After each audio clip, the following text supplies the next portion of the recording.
This is my open challenge. देखिए हम समोसा कैसे बनाते हैं, वीडियो देखकर आप लोग सीख जाएंगे। वीडियो शुरू से लास्ट तक देखो, समोसा कैसे बनाते हैं घर पर आसान तरीका से बनाओ।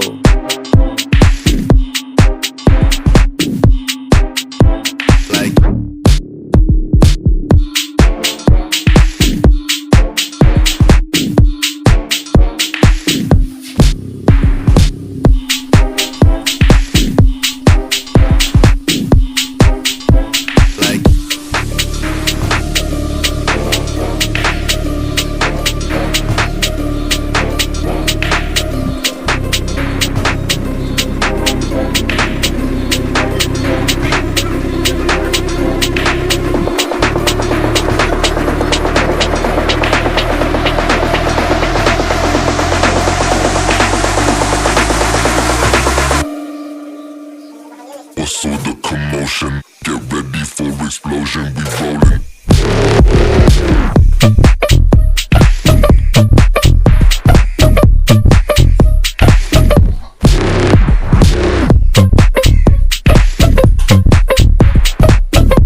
वीडियो अच्छा लगा तो चैनल को सब्सक्राइब, लाइक, शेयर, कमेंट जरूर करना।